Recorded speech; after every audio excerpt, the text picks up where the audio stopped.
Ya tenemos un protocolo, muchos tienen un protocolo. ¿Y qué vemos? Que les pasa lo mismo que con el contrato de la sociedad anónima. Que yo tengo un protocolo, está allá. Mis padres habían hecho un protocolo. Pero claro, el protocolo está vivo, el protocolo hay que transmitírselo a los miembros de la empresa, no solo a los hijos, que no lo firmaron, por supuesto, y a los nietos. También los empleados tienen que conocer lo que les corresponde. Hoy por hoy es una herramienta de responsabilidad social empresarial también, que habla muy bien de una empresa haberse sentado a trabajar el propio protocolo. Entonces, el protocolo hay que renegociarlo, hay que revisarlo, hay que completarlo. Y estamos en un congreso en donde se habla de la misión y como la intención es que compartamos esto entre todos y no que yo solamente exponga, me pareció que la misión en este taller sería asegurar la armonía familiar y preservar nuestra empresa agropecuaria para las futuras generaciones.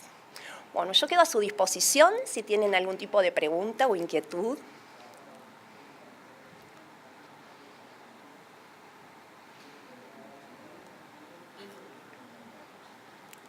Ninguna. ¿Han pensado hacer protocolos alguna vez en su vida? ¿No? ¿Por qué no? Ah, entonces a lo mejor yo pasé como muy rápido porque quería... No, pero vos llegaste un minutito tarde, pero de esto podías haber llegado desde temprano y tampoco saber. Digamos, en las empresas familiares en general, desde hace 10 o 15 años en nuestro país y más en el extranjero, se empezó a observar. Yo te cuento mi propia historia profesional, vos vas a entender más o menos en qué consiste eso, porque no quiero hablar como abogada, porque aburro a la gente que se dedica a otra cosa si hablo técnicamente. Pero yo vi muchas veces, como abogada especialista en derecho societario, que el problema societario que me traían al estudio era un problema de familia, que cuando venía alguien peleado con el hermano a dividir un condominio, en realidad había dos hermanos peleándose y no era un problema y un conflicto jurídico en el términos de condominio. Entonces empezamos a analizar qué pasaba en las empresas familiares, que no son iguales a las otras empresas. Y empezamos a darnos cuenta que en las empresas familiares hay aspectos de familia, hay aspectos culturales, hay aspectos relacionados con los valores que las identifican, que establecen fortalezas y también grandes debilidades. Y que entonces nos dimos cuenta que la gente que participa o forma parte de una empresa familiar, y sobre todo las agropecuarias, no es gente que vaya al abogado. A mí me pasó muchas veces trabajando en los protocolos, clientes que me dijo, es la primera vez que entró al estudio de un abogado. Claro, es gente que fue al abogado por una sucesión, a lo mejor alguna vez, si no se lo resolvió antes el escribano. Entonces nos dimos cuenta que el perfil del empresario familiar agropecuario no es de la persona que quiere ir al tribunal a pelearse con la familia y a que los abogados ganemos fortunas de honorarios y a perder un montón de tiempo y a quedar mal y no poder saber qué hacer cuando llega el 31 de diciembre porque no sé si voy o no voy a la reunión y qué cara pongo y dónde me siento en la mesa. Era gente que necesitaba conversar de sus problemas. Entonces, el protocolo es eso. En el protocolo se hace un diagnóstico de cuáles son los temas de la familia y de la empresa que preocupan, se arma una agenda de trabajo y se trabaja de esa manera, se trabaja planteando los temas y, por ejemplo, bueno, hemos visto que aquí una preocupación es el tema de la capacitación y los requisitos de ingreso de los hijos. ¿Por qué? Y porque unos estudian, otros no estudian, son 10 primos, pues si son 2, bueno, vamos a tener lugar siempre o nunca. Pero ¿cómo les hacemos lugar? ¿Cómo hacemos lugar cuando el hermano más grande tiene hijos de 30 y el más chico los tiene de 5 y entonces llenó el más grande a la empresa de sus hijos y cuando llega el otro hermano menor a sus hijos no hay lugar? ¿Qué les exigimos? Que vayan a la facultad, que empiecen a trabajar desde temprano, que hagan experiencia en otra empresa y la vuelquen a la nuestra. Bueno, eso es uno de los temas que suelen aquejar a una empresa familiar, que como ustedes ven es un trabajo interdisciplinario. En lo que estoy diciendo a veces hacen falta psicólogos organizacionales que te ayuden a comunicarte. No es trabajo del abogado enseñarle a comunicar o ayudarlos a comunicarse. En algunos casos gente de administración de empresas que te ayude a armar tu plan de negocios. Hay empresas que son caóticas desde el punto de vista de la organización, en donde vos te das cuenta que si apenas tienen un organigrama y empiezan a funcionar mejor, con un buen plan de negocios y con un análisis de riesgo y una adecuada evaluación de la empresa, podrían funcionar mucho mejor. Todo eso son esas reglas claras de las que yo hablaba recién cuando mencionaba para qué sirve un protocolo. Es para eso. Puede ser más completo, puede ser menos completo. A veces hay un punto en el que dicen, bueno, estos temas no queremos hablarlos. Pero, por ejemplo, el plantear la muerte del padre es un tema duro. O sea, ¿cómo voy yo a mi casa y digo, che, cuando vos te mueras? A veces saca el tema el propio candidato, pero tampoco está bueno, o sea, que tu viejo te venga a decir a los 60, 65, cuando yo me muera, vos lo ves joven, lo ves íntegro, no querés hablar de eso. Entonces, pero sí hay que tomarse el tiempo para hablar de eso, porque por ahí se muere papá y quedamos todos metidos en un condominio que no sabemos cómo resolver, o por ahí se muere mi hijo y se me mete mi nuera, que la verdad no era la mejor socia que yo tenía intención de tener, por más que sí quiero que mis nietos estén en la empresa. Bueno, todo esto que ustedes seguramente en su cabeza lo deben tener y más, es lo que uno arma dentro del protocolo. Entonces, ahí habla así de cosas que tienen que ver no solo con la sociedad, y por eso salgo de los pactos, sino de la familia.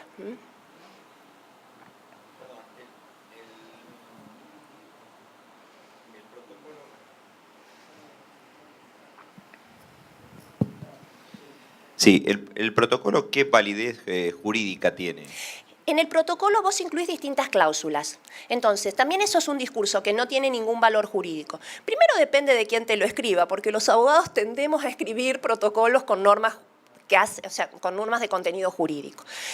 Por ahí puede ser un protocolo histórico valorativo donde lo único que haces es agradecerle al fundador y no está mal porque estableces reglas de captación de los valores.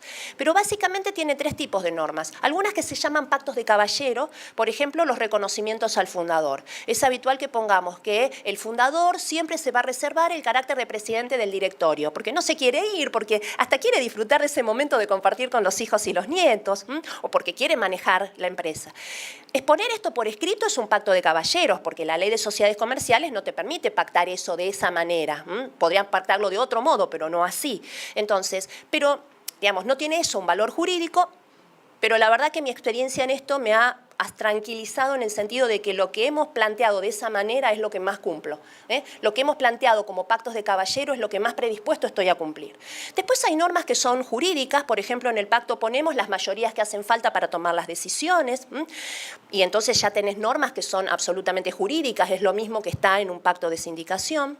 Y en otros casos hay lo que se denomina normas que generan la obligación de, por ejemplo, nosotros tenemos una sociedad en donde no estamos del todo conformes con algunas nueras. Entonces, ¿qué decimos? Y somos todos socios, es una sociedad entre padres e hijos. Entonces, ¿qué decimos? Bueno, que los hijos hagan, por ejemplo, fideicomisos testamentarios, constituyan fideicomisos sobre sus acciones y de esa manera bloqueamos la incorporación de la viuda, en su caso, si un día no estuviera. De ese modo, yo a mi hijo lo sigo teniendo como socio. Solo hizo una especie de testamento por el cual dice que sus acciones, en caso de muerte, las que correspondan a sus hijos las van a administrar un fiduciario y no la esposa, que es justamente lo que al padre y a los demás hermanos no les gusta. Entonces, ahí es una obligación de hacer, o nos obligamos a modificar los estatutos y demás. O sea, tiene distintas clases de obligaciones. Igualmente, desde el punto de vista jurídico, y voy a resumir esto para no aburrir, hay muchas obligaciones personales que uno puede asumir en un instrumento como esto y que son exigibles. Después depende de que pongamos o no, querramos o no poner sanciones en caso de incumplimiento. Acá, una pregunta. En parte la has respondido recién, pero ¿cuáles serían las partes básicas de un protocolo familiar? Mira, ¿Hasta qué detalles se llega?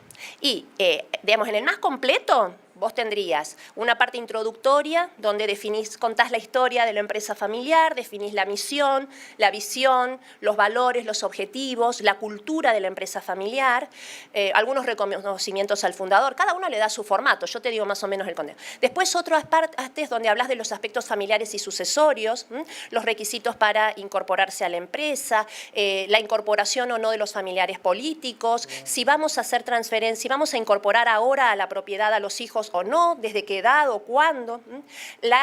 Si son las sociedades anónimas puede haber distintas clases de acciones y algunas tener derecho a voto, otras no tenerlo. La constitución de usufructos sobre los bienes de la empresa, hablo muy genéricamente porque depende de dónde esté el patrimonio. El régimen de remuneraciones de los miembros de la familia, que es todo un tema en las empresas familiares, generalmente porque tenemos sueldo de hijo, entonces en el protocolo lo que hacemos es mantener a esta gente en la condición en que está, pero eso tampoco me gusta. A ver, si hoy por hoy estoy cobrando un sueldo de hijo, voy a poner ciertas reglas para el sueldo de hijo y estableceré reglas más claras para los hijos de estos hijos. Pero tampoco le puedo decir a un chico que hoy está viviendo con cierto estándar de vida que todo va a cambiar porque se nos ocurrió firmar un protocolo, porque el tema es que haya consensos y que no se afecten derechos ya adquiridos. El régimen de dividendos, o sea, cuánto vamos a mandar a la reinversión en una empresa agropecuaria, esto es algo que hay que convencer. El que está afuera no entiende lo que cuesta la reinversión en una empresa agropecuaria. Bueno, eso y mucho más. Aquel caballero hace un rato que quiere hablar y se nos ha ido el micrófono. Ah, no te van a... Yo no me voy de acá hasta que vos no preguntes. Es lo mismo. Gracias. Más que una pregunta, un comentario. Soy asesor de hace 25 años y muchas de esas empresas sigo trabajando. Por lo tanto, empecé como técnico y me fui encontrando con que la tecnología es simplemente como el protocolo, una herramienta, y lo importante es la empresa familiar. Y lo que he visto con el paso del tiempo y el aparecer la confianza, que empezamos recién lentamente a hacernos esas preguntas. Eso que vos dijiste rápidamente, escribir la misión. ¿Sabes la cantidad de horas que le lleva, depende de la cantidad de gente que está en la empresa, de diseñar una definición como esta, por ejemplo, que sea consensuada por todos? Entonces, es todo un proceso donde, como no hay ningún nivel de acostumbramiento, cuesta muchísimo entrenarse en responder todas esas preguntas para que el protocolo tenga rentabilidad práctica, que es un poco lo que vos planteás, que sea algo que realmente sirva y que se viva en la empresa, que se lo transmita a los hijos, al resto de la gente. Es toda una ejercitación que no estamos acostumbrados, y el ejemplo claro es que hay muy poca gente acá, y yo te puedo asegurar que el 90% de la gente que está fuera de aquí tiene este problema. Tiene muchos, no sé si problemas, pero temas que muchas veces no le cuesta hacerse las preguntas, ¿no? Un simple ejemplo, una empresa familiar con la cual trabajo hace 18 años, que estoy ya con la tercera generación operando. En lugar de hacer esta frase, les hice una pregunta. ¿Qué piensa cada uno, para cada uno, que es la empresa exitosa para ellos? 25 respuestas distintas, para que después llegara a una finalmente, ¿no? Entonces realmente me parece que es un proceso maravilloso, pero al cual no estamos acostumbrados, ¿no? Es un proceso maravilloso al que nosotros mismos nos vamos acostumbrando, los asesores, digo, como vos, como nosotros, porque algo viene a cuento de lo que él decía. Cuando ellos terminaron de establecer la misión, de definir la misión, por ejemplo, o la visión, pasa el tiempo y cuando llega el momento de releerlo para firmarlo, vos te das cuenta que empiezan a cambiar las cláusulas. Entonces uno a veces dice, che, bueno, no cerramos nunca esto. Hay un momento en que uno dice, bueno, ¿cuándo cerramos? Pero lo que te da enorme satisfacción es que aprendieron a hablarlo entre ellos. O sea, que ya no viene más uno de cada lado diciéndote lo que le parece. Ellos vienen que estuvieron conversando este tema y les parece que aquello que habían dicho que iba a ser A, ahora podría ser B. Después está, digamos, en el trabajo nuestro, tratar de cerrar sabiendo que después esto se puede volver a definir. Pero aprendieron lo que no sabían de entrada, que era negociar, que era charlar estos temas que no estaban acostumbrados a charlar. Consensuar, alinearse. Sí, y respetar las reglas. Esto ya dijimos que iba a ser así, pero no de manera imperativa. El padre también a negociar, porque no es fácil para un padre aprender. Hay mucho presupuesto en una empresa familiar. Me van a decir tal cosa. ¿Para qué le voy a plantear a mi hermana esto si me va a decir esto? ¿Para qué voy a escribir si acá en la familia están todos de acuerdo? Tengo una consulta. En el caso de definir, cuando vos decís de ver un objetivo, o sea, habría que uniformar, que todos vean el mismo horizonte. Cuando tenés el problema de que no ven todo el mismo horizonte. En el caso de una sociedad donde cuando estaba el padre se iba todo hacia donde decía el padre, y en el caso de los hijos, bueno, uno pretende esto y otro pretende aquello. Yo le veo poco futuro. No, porque es otra vez lo mismo que estábamos diciendo, es empezar a trabajar, o sea, es consensuar, es entender que no se resuelven los problemas a palos o a gritos o dividiendo la empresa, porque la empresa agropecuaria tiene eso, no haces lo que yo quiero, me llevo lo mío. De entrada uno viene porque copias conductas aparte, porque como tu papá se manejaba así, ahora a vos te parece que vos te tenés que manejar igual, pero vos tenés hermanos, tenés pares, tus hermanos no te van a reconocer ese tono o esa forma. Entonces es usar herramientas para decir, bueno, a ver, ¿qué aporta cada uno? ¿Qué tiene de bueno y qué tiene de malo? Él planteaba 25 misiones distintas, seguro que eran distintas pero parecidas, y seguro que en algún punto se identificaban, y seguro que algunos eran objetivos que eran mucho más claros en los que estaban dentro de la empresa que los que estaban fuera. A veces hay una cuestión generacional, el joven no ve la empresa igual que el más grande. Es aceptar que las nuevas generaciones tienen una manera distinta de trabajar. A veces vos decís, estos no tienen compromiso. No, tienen un compromiso distinto con un proyecto de vida diferente. Y los jóvenes quieren disfrutar ahora, y el otro se dio cuenta a los 60 que podía disfrutar, pero le tocó otra etapa de la vida y otra etapa del mercado.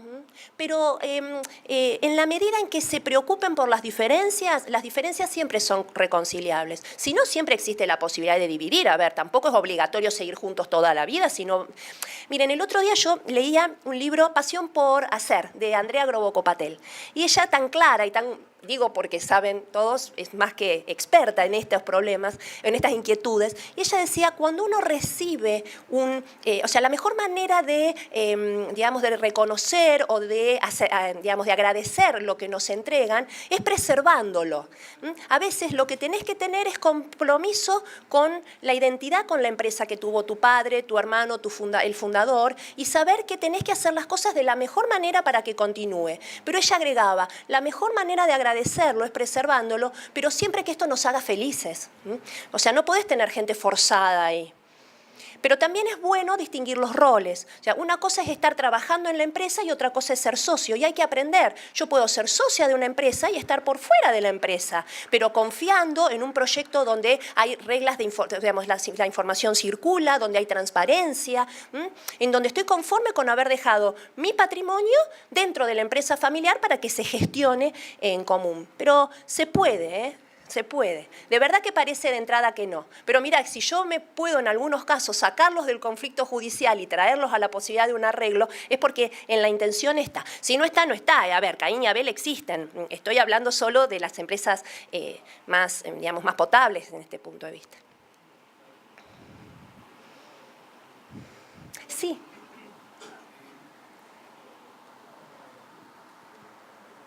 Lo que yo veo es que no contribuye mucho la legislación argentina, en la cual se adjudica a cada hijo una parte igual, sea distinto el rol que ocupe en la empresa, ¿no es cierto?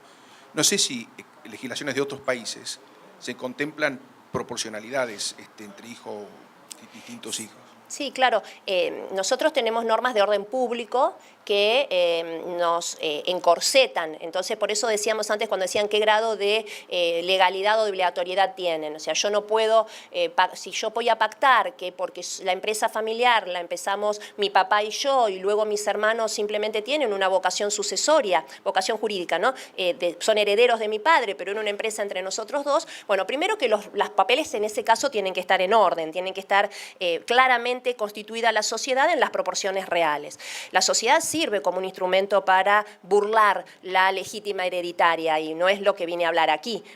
En general, lo que uno trata es de compensarle con otros bienes a veces. Cuando existen otros bienes en el patrimonio familiar, le garantizamos a los hijos que están en la empresa la pertenencia a la empresa y le compensamos con otros bienes a los otros. Cuando esta posibilidad no existe, digamos, está la legítima hereditaria, que es lo mínimo que le tengo que dejar, pero después hay una parte disponible y el padre la puede disponer. En esto dependemos de los escribanos que lo instrumenten correctamente, pero a ver, el escribano sabe lo que hace.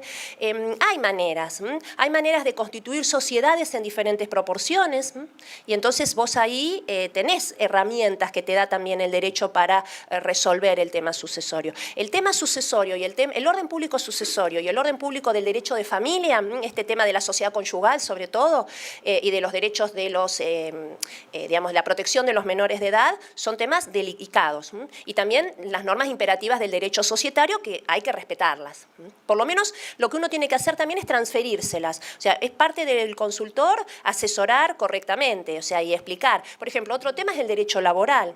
Hay cuestiones en materia de derecho laboral en las empresas familiares que muchas veces no se conocen y que puestas en un protocolo se puede acordar que estamos todos contribuyendo, por ejemplo, a un patrimonio común y por lo tanto no se da esa externalidad que te convierte en potencial empleado con reclamos laborales costosos porque muchos están no formalizados, muchos miembros de la familia trabajan sin estar regularizada su situación laboral. Pero se puede, no porque siempre la ley tenga la trampa, se puede porque conociendo la norma se la puede... No, porque yo mi respuesta digo, no por usted, por mí. No, porque yo tengo parientes en Estados Unidos y sé que el padre Claro. puede decidir del 70% de un hijo. Hace lo que quiere. Hace lo que quiere.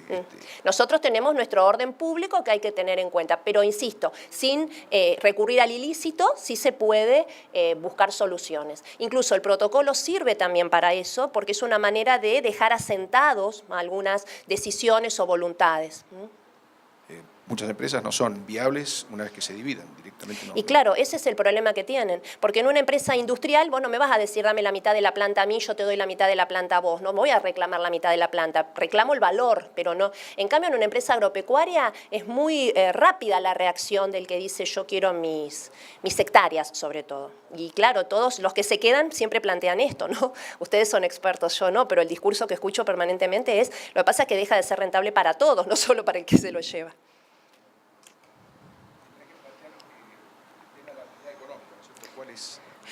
¿Cuál es la unidad económica de lo que se está tratando? ¿No es cierto? Sí, pero a veces la unidad económica está superada e igualmente es importante que sigamos todos produciendo juntos. Ahí lo que hay que tener es, es ser claro con los números, porque a veces, vos viste cómo son estas cosas, hay un grado de informalidad en la información que hace que a uno le da la impresión de que o está mal explotada la empresa, mi hermano hace lo que puede, es honesto, pero no sabe suficientemente porque yo veo que el campo de al lado rinde más o ellos viven de otra manera, o bien dicen, algo está pasando acá, no puede ser.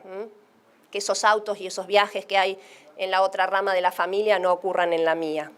Por eso tiene que estar clara la remuneración que cobran los que realmente trabajan en la empresa según el rol. Insisto, a veces esto no es tan fácil, pero por lo menos si ya hicimos macanas y los acostumbramos mal y todos los gastos de todos los miembros de la familia los está pagando la empresa, bueno, o ponemos límites a eso o decimos son los de esta generación. La próxima ya no, porque el temor a veces es decir, ¿cómo hacemos para mantenerle la casa, los viajes, las vacaciones, los autos a todos los nietos, los estudios a todos los nietos? Lo hice con mis hijos. Bueno, en el protocolo lo ponemos, lo hiciste con tus hijos. Ahora tus hijos van a ser como puedan, digamos, de otra manera más objetiva entre ellos. Si no, la empresa se va al diablo. Una vez una familia agropecuaria llegó al estudio por el tema de hacer un protocolo porque estaban muy preocupados porque habían visto cómo unos conocidos en esto de invertir en capacitación habían en una etapa mala de la empresa, habían terminado contrayendo deudas, endeudando a la empresa por cumplir con esto de darle capacitación a todos. Eran capacitaciones importantes en universidades importantes en el extranjero con los gastos de estadía y demás que demandan. O sea, muchas cosas de hábitos y de costumbres y de usos dentro de la familia, a veces es necesario volver a conversarlas. No, me surge una pregunta acá. Por ahí ha pasado, en vez de hacer un protocolo, por esto que usted dice que es tan común, ¿no? De que, bueno, si ellos viajaron y tienen la casa, ¿por qué los que siguen no hacemos lo mismo? ¿No es más fácil fijar un determinado sueldo para los hijos? Sí. Y limitarlo a eso? Sí, claro que sí. Sí, eso es cierto. Que cada uno pague sus gastos. Por supuesto. Sí. Sí, claro que sí. Estamos... Algunos podrán y otros no podrán según el honorario que cobren. A veces, por eso mencioné en algún momento el tema del sueldo de hijo, porque a veces no cobran por las horas de trabajo que tienen invertidas o por la actividad que efectivamente realizan. Porque por ahí somos empleados, pero yo soy administrativo, yo hago tareas administrativas y mi hermano es el ingeniero que está en el campo. Entonces, en el mercado tiene distinto valor eso, pero establecen un sueldo de hijo. Entonces, como hijos cobramos todo lo mismo, ¿para qué? Y para que después no esté la queja de que mi hermano viaja y yo no tengo oportunidad de ganar lo mismo. porque a veces es por el rol que te asignaron, que vos no vas a tener en el mercado la misma remuneración. En general de lo que se quejan, si ganan así no se quejan, y si no se quejan de que en otro lugar, en otra empresa, haciendo el mismo trabajo ganarían mejor. Ese es otro tema en las empresas de familia, en donde por ahí está bueno cuando logramos fortalecer la identidad familiar, saber que yo a lo mejor gano un poco menos, pero lo que estoy construyendo es mi propio patrimonio. No soy un empleado de banco que gano menos, pero después me voy, me jubilo y el banco es de otro. Entonces esas cosas a veces tienen un valor adicional que muchas veces no tiene claro el que está dentro de la empresa, porque no tiene claro qué le va a tocar cuando no esté el otro. O sea, había gente que no tiene claras las reglas, entonces dicen, ¿y qué sé yo si un día voy a ser bienvenido a la empresa? ¿Qué sé yo si parece que cuando mi papá no esté va a manejar todo mi hermano y yo me llevo mal con mi hermano? ¿Por qué voy a apostar mi proyecto de vida? Vuelvo sobre la referencia de antes, que me haga feliz lo que estoy haciendo. Y si no, que yo me pueda entender. Le damos un fuerte aplauso a la doctora. Bueno, muchas gracias.